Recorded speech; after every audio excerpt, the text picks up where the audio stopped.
And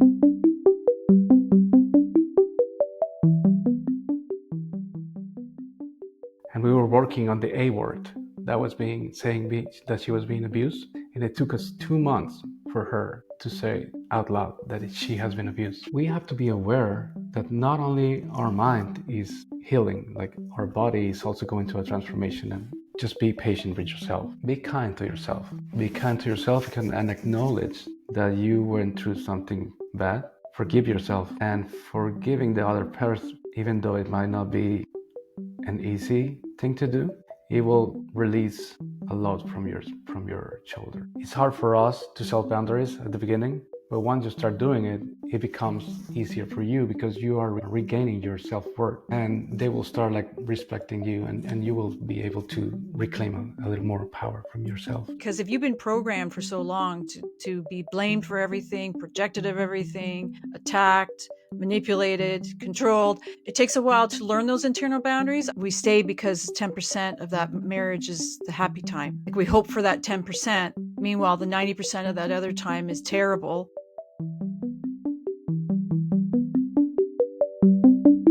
Welcome to the Just Separated podcast. Hi, I'm Karen Oman, a thanatologist, grief counselor, divorce strategist, and co-author of the Just Separated workbook. I draw on years of personal and professional experience to guide you through the challenges of your divorce. Together, with our expert guests, we'll equip you with the clarity, resilience, and tools to take charge and move forward with confidence.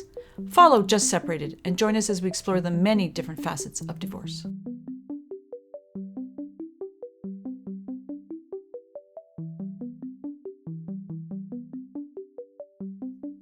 Hi, welcome to the Just Separated podcast. I'm your host, Karen Oman, and co-founder of the Divorce Workshop.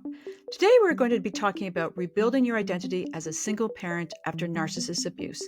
And our expert guest today is Jose Escarcega. Jose is an iPEC-certified coach dedicated to helping single parents rebuild their lives after experiencing narcissist abuse. Drawing from Jose's experience as a former businessman and hotel owner from Mexico, Jose saw a need for support focused specifically on empowering single parents to navigate their unique challenges and recreate their identities. Jose focuses on setting goals, prioritizing self-care, and ultimately becoming the strongest, most fulfilled parent possible. Welcome, Jose, to the Just Separated podcast. Thank you, Karen, for having me. So, as someone who grew up as a child in a high conflict divorce, as well as going through my own high conflict divorce, I have seen and I have felt how hard it is to rebuild after narcissist abuse, especially as a single parent. It's not just about survival, it's about figuring out who you are again. So let me start by asking you, Jose, what was your experience like trying to reclaim your identity after becoming a single parent?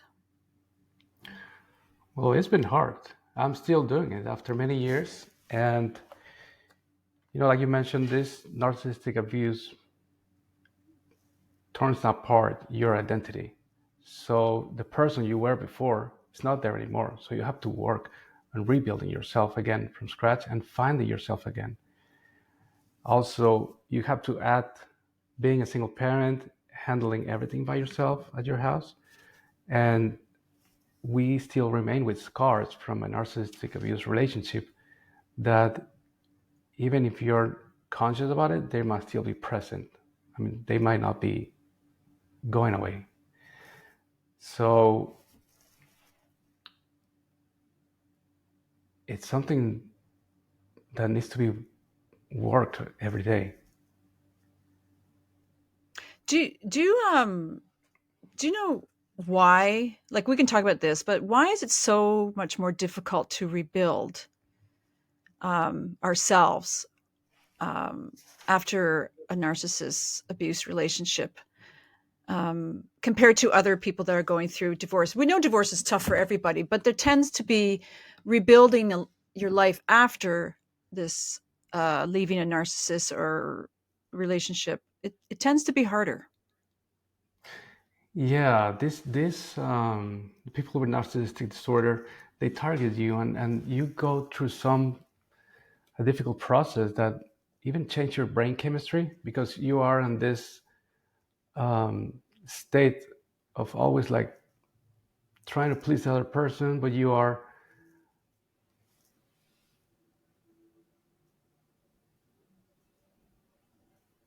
being giving love and then withdraw. Like when we go through a narcissistic abuse system, they have their own stages. Like for starting, like the love bombing, how they got you into their trap, and this will get you hooked, like becoming addicted to them. And your brain perceives their abuse as an addiction. Like they will give you love, but just love enough to have you there. So you might be always trying to please them to get more. Or like we were saying before, you might even feel that you can change them. So you will give away yourself for them. And that's when you start losing your identity, because they become your main focus. Yeah, I think for myself personally, I lost all of who I was a lot, you know. Actually, there's been some research I was looking at yesterday, Jose, about 10%. We stay because 10% of that marriage is the happy time, right? Like we hope for that 10%. Meanwhile, the 90% of that other time is terrible. They're abusive. They use whatever tactics they use. But we hope, that false hope that we talked about before, that, you know, well, they give you a little bit of goodness or something. So we stay and we adapt and we survive, right? That's what a lot of us do in this. So no wonder why after we rebuild, like after we leave or we're left, whatever, that rebuilding is so much more complicated and confusing because of many reasons, right? Like you were not felt or heard. You don't know who you were. As you just said, like it was all about them. It was never about you. Yeah. So it's like you have to rediscover yourself. You have to rediscover yourself and, like you mentioned, reinvent yourself, because you are not again that person that you were before. That person that you were before, the narcissistic person, is not coming back. You have to rebuild yourself again. You have to create a new person. You have to becoming yourself again, but in a different way. And what we do with coaching is just becoming yourself again in a better way, stronger, because being aware of what everything that you went through will help you to be a better person. Yeah, I think one of the hard things is, as we know, going through this, is that not many people are aware that they actually were in an abusive relationship. For myself personally, I knew something was off, especially the last few years, but I did not really understand what I was married to till a year after I left. And it was a flashbulb moment where I went, I think I was married to a narcissist. And I was, right? So I think awareness is that, that you were abused can also be helpful in your healing. Yeah, you're right about that. Like you don't know that you are in a narcissistic abusive relationship, even though you see all the signs. Your brain still doesn't recognize that, because you're always trying to believe or hoping the best for the other person, or maybe that love will change them again. So that's why we lose ourselves. We try to give everything for them, hoping that they might change, but that's not going to happen. If that happens, they might be like a unicorn. So it's a strange case. But you're right about acknowledgement. And I say to my clients, that's the first step, and that's the most important. Just being able to say that you have been abused is so hard. I've had a client, and we were working on the A word that was saying that she was being abused, and it took us 2 months for her to say out loud that she has been abused. And personally, myself, it took me years also to acknowledge that I was abused, until one day I told to my therapist, like, I was explaining the situation, and I'm like, well, this happened and this happened and this is going on. And he was like, yeah, and I just paused and I said, I am a victim. And it's hard for me as a man because it it goes hard on your ego that you were not able to identify that you were not able to change that or to tolerate that you allowed that to happen to you. And it's okay because, like you mentioned, you don't know that you are there while you're going through that abuse. Something has to happen, or you need some professional help in order to identify or create that spark that we create that aha moment, like, oh, so I was in an abusive relationship. That's the first step of doing the healing journey. Yeah, I agree. It is the hardest step, but it is the most important, because I think once you can start saying that and understanding that, then you can start making small steps to rebuilding. Um, Also, to the fact that we just want to remind our listeners that this type of personality will not change. Mm-hmm. So they may continue that, whatever type of abuse they can do after the separation and divorce, but you have to do the work yourself, right? Yeah. Like it's a lot of inner and outer work for the victim of this. Yeah. Yeah, you have to stand strong. And the strongest defense mechanism that we can use against a narcissist is going no contact. But what happens when you are co-parenting? You're sharing, raising a kid for the next 5, 10, 15 years. You cannot go no contact. I mean, you can reduce how you interact with them, but it's going to take a lot of effort, and it takes a lot of courage for you to rebuild your identity, because it feels like standing against them. And somehow they still have some power because they were abusing you. You have to overcome that. Yeah, they can. Another thing I want to bring up is sometimes when you're rebuilding as a single parent from a narcissist relationship, as you being the parent, you can be really exhausted. Um, you can kind of think of it as an empty cup. Like I remember with myself, when I moved with my girls to a different place, I was utterly exhausted. Yeah. And I was single parenting because I'm the primary parent. And I was so tired. And I think that goes back to the body, the Mm-hmm. trauma, um, that survival mode I was in for so many years. And I got to this safe place, but I still was living like I was on eggshells and stuff. So, yeah, the empty cup. So you have to, and because, as you said, that you are the only, like when you have your children or child, you are the only parent now, so it's all on you, and you're dealing with everything else thrown at you, right? You've got the abuse from them, you've got lawyers or mediators, you've got finances, and you're trying to do this, this parenting and rebuild your life. So another thing I want to mention is you have to be really self-compassionate with yourself. Remember, like, really a lot of self-care, a lot of self-compassion, um, and treat yourself like you would your best friend, right? So another tip I wanted to mention was to start reframing how you're talking about yourself, because a lot of Yeah. times we'll talk so badly about ourselves. I know for myself, I felt a lot of shame and embarrassment that I married this person and that I put up with it for so long. But I've really had to use a lot of what we call, if you want to look her up, Dr. Christine Neff, and it's a self compassion can really be helpful for survivors.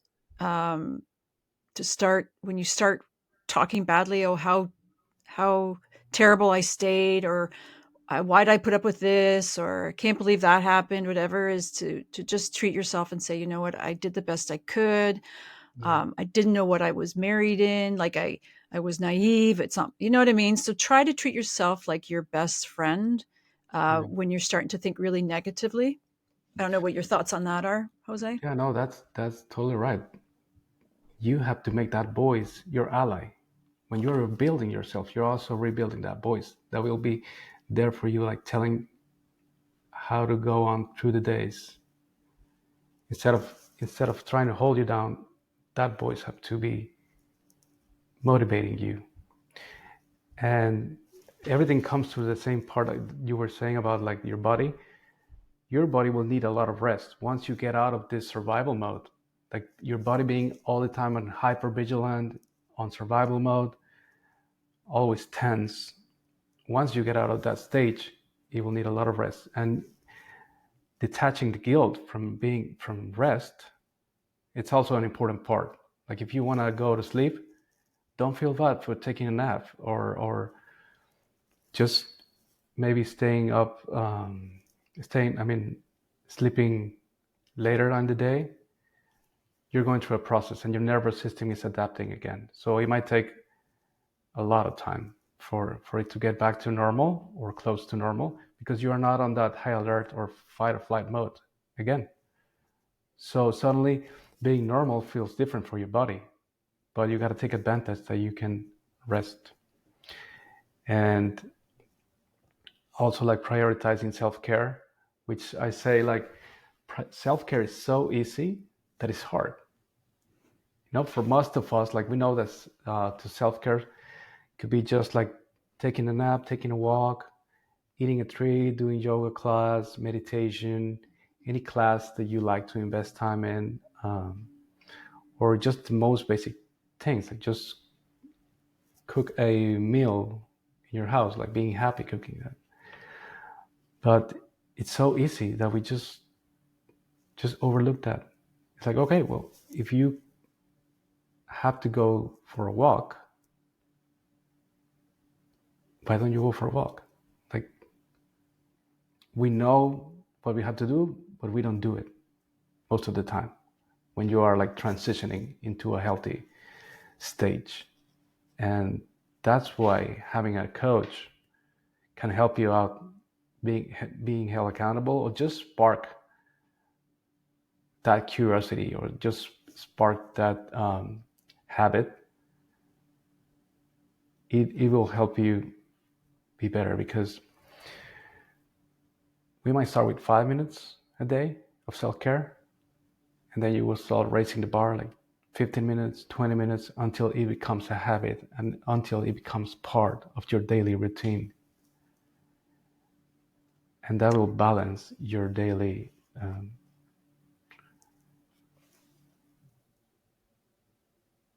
mood. I also want to mention, you know how you mentioned yoga, um, and even dance or anything like that, as we talked about some of the trauma you've experienced, is when you move your body like that, um, there's trauma yoga, um, going for a walk in nature.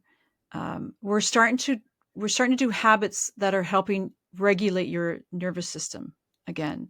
So not only is it important to do self-care, it's also good for your system, right? Your nervous system, as we know, because most of us came out with deregulated nervous systems. So doing self-care, like doing a Tai Chi class or doing yoga or doing the walks, or whatever it is that you need to do to help regulate your body, is also really good for the nervous system. So I also want to mention that probably at your local library, you can get Dr. Van Besselkoek's book called The Body Keep the Score. Oh yeah. And that's a really important book that you can read or listen in audio to understand what your body is going through after this type of trauma that you've been through with narcissist abuse. So that's Yeah. just something I wanted to mention too. But yeah, self-care, you need a lot of self-care. You need awareness. We talked about that. Also, let's just talk a bit about the support that you need, right? You talked about coaching, which is vital. There's also therapy, which can be vital. How about making sure you have the right support systems, right? You're not surrounding yourself with enablers of the abuser, right? Where they're saying, well, they're not so bad. And why did you leave? They did this well. They gave you the house. You Mm-hmm. need to be around people to help you rebuild that are going to be supportive with you and help empower you. So I just want to make mention of that we need the right support. I think for myself personally, if I had some good support, but if I had others, like I didn't even know a divorce coach back, Mm-hmm. going on 8 years ago. I think if I would have had that, as well as some of the other support systems, I probably would have be, one been more aware of what I was divorcing, Mm-hmm. and two would have been able to rebuild a little easier because I had no idea what I was going through. Yeah, that's the sad part of or the sad stage after leaving a narcissist, because a lot of your circle might become their flying monkeys because they are experts at this. They might just start a smear campaign against you. And the sad part here is that to the world outside, it might look that you were in a very traditional or normal relationship, but they didn't know what you were going through behind closed doors. So they do what they do, and they will question your sanity. Is like, well, but it looked that you two were happy or something like that.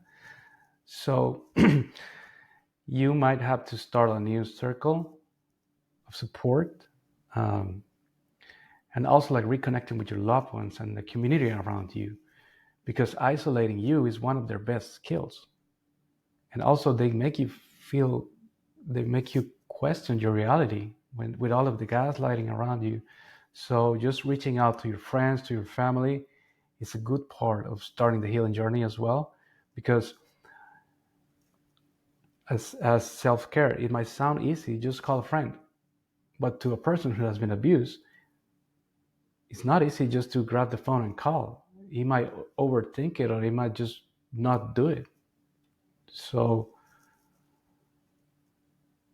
you need help from your friends and your loved ones, just to be able to speak out and just to keep that ball rolling of you connecting with people that might help you.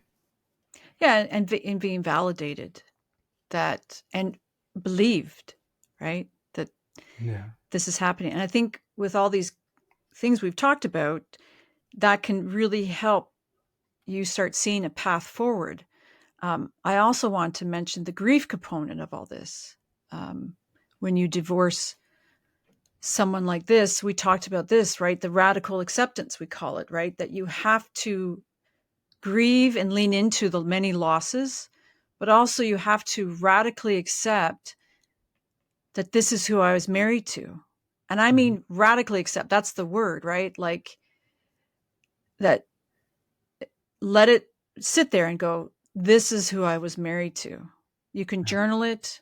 You can go to the gym and be angry about it or whatever you're going to do, but you have to kind of accept that how many years, 5, 10, 15, 20, 30, that Yeah. you were in an abusive relationship. And there's a huge grief component with that, many layers of loss. And I think that's one of the reasons why some people get stuck, right? Because they stay in that angry, uh, resentment. And you need to just lean into that grief because it's there and it needs to be felt. Um, I don't know if you agree with that or if you've seen, people getting stuck, Jose, but I had a lady, I was doing a presentation for grief in one of the Chartwells. And I thought it was going to be talking about the death of a spouse.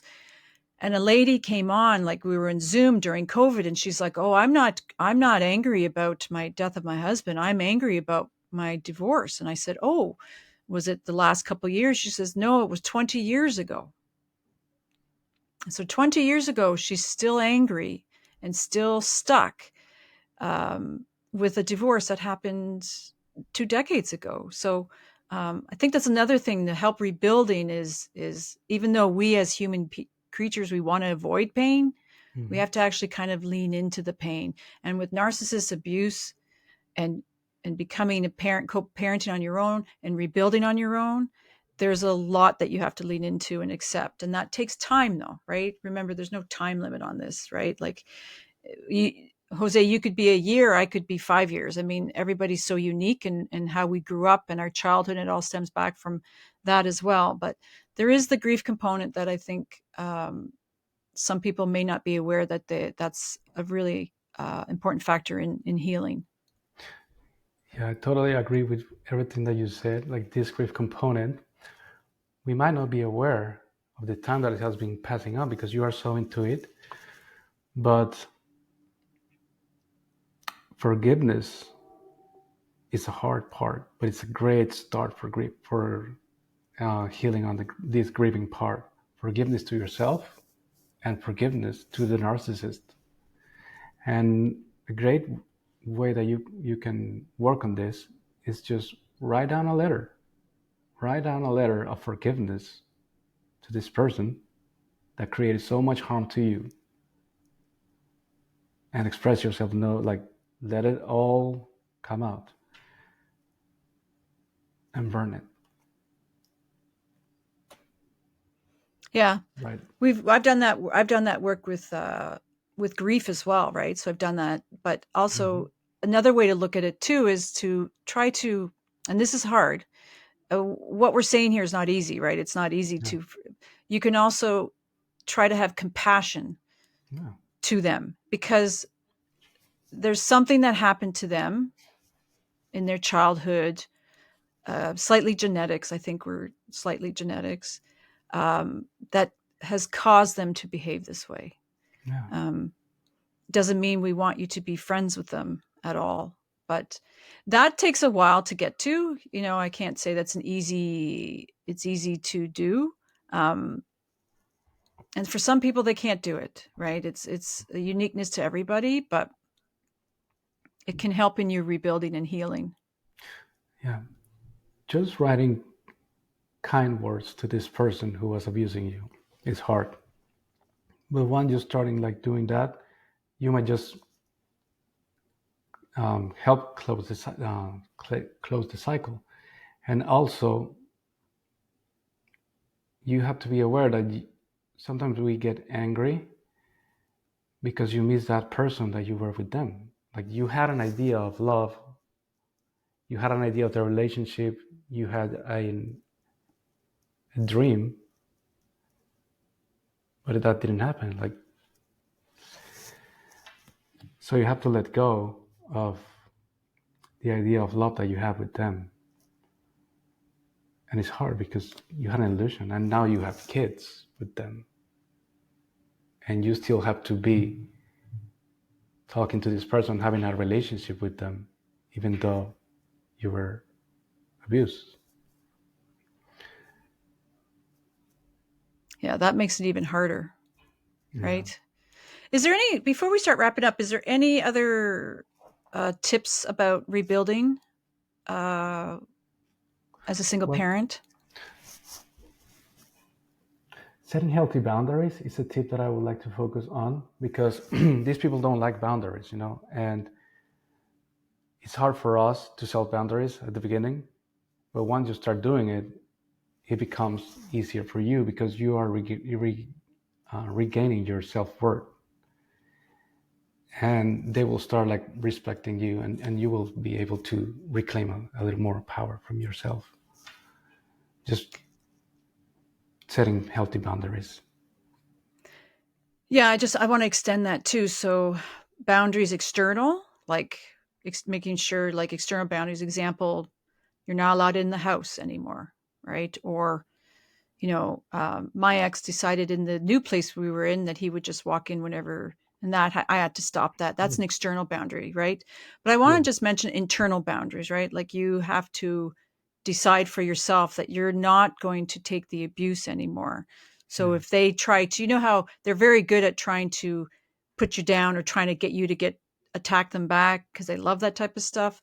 So Yeah. when they insult you, right? So they say, "Oh, Jose, you're a terrible parent," because you won't take your children for an extra weekend or something, you don't need to defend that. You just say, we're keeping to the parenting plan, Yeah. Jose. So internal Or means that you don't have to, take the you abuse. Like, yeah. right? So you don't have to take that abuse anymore.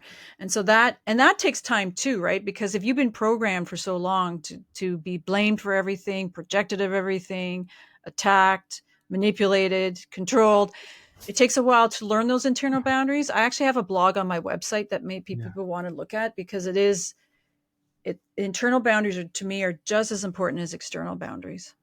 Yeah. Especially also like when you being gaslighted. When if you say like, let's say that you say something and say, no, that's not gonna happen, or they try to minimize that, like you have to stand up and say, yeah, this is what happened and this is what's going on. So they don't like that too, and you're also standing in your position and not being not accepting that gaslighting. And the way that we describe how narcissistic act, according to Dr. Jennifer Fried, is like Darbo. I don't know if you have heard about that. Yeah, I have a Deny, blog about attack. Darvo. Yeah. Oh yeah. Yeah. You can say it again, like say it for the listeners. Okay. Well, Darbo, it's um, stands for deny. When they said, "I never said that" or "that never happened," attack. Oh, you're crazy. You're starting some drama. Reverse. They're experts at this, which is like gaslighting. Also becoming V is for victim. They're experts too at that too. Offender is when you become the problem. They cry or they bring out their past mistakes. So they have a system, and it's so interesting how, even though like many clients present, I mean, their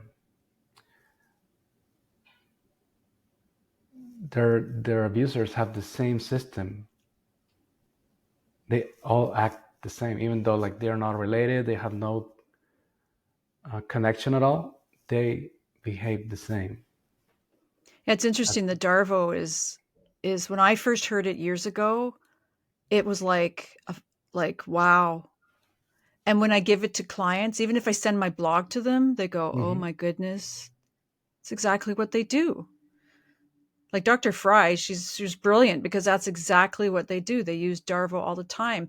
And so I think, going to the point of the rebuilding, is they will still use Darvo in Yeah, the co-parenting parallel, like we call it really counter-parenting, right? But yeah, that's a different podcast, right, where we talk about what they do in co-parenting and counter-parenting, because this is, that's another episode. But yeah, they will. Yeah, Darvo is definitely something everybody that's been is in a narcissistic abusive relationship, or leaving or out, they will. Darvo is something everyone should know. yeah. And well, coming back again to your tip, to the tip that you were mentioning, we have to be aware that not only our mind is healing, like our body is also going through a transformation, and just be patient with yourself. Like, don't feel guilty about feeling bad sometimes. When you are in this journey and you are aware that you have like you started your healing journey, it's gonna take time. It's gonna be hard, but you're doing it, so it's normal. We all go through the same, and reaching out to specialists and people who have been going through this, even just other single parents that have been, or divorced parents that have been going through a narcissistic abuse, just connecting them and talking to them and feel listened and validated, that someone who went through the same experience might help you out as well. Because if you talk to this to someone who is unfamiliar to narcissistic abuse, they will just see like, okay, yeah, just do this and that. But it feels different when you talk to someone who has been going through this, or who who went through this kind of situation. Yeah. So basically, making sure, as we said, listening to all the tips we gave, but also Making sure you get validated, because I think that's probably another really important point, right? Yeah. In this whole journey. So before we finish, is I ask everybody at this podcast to answer this question. For someone who is just separated, whether they left or were left, what advice would you give to help them navigate those overwhelming early days?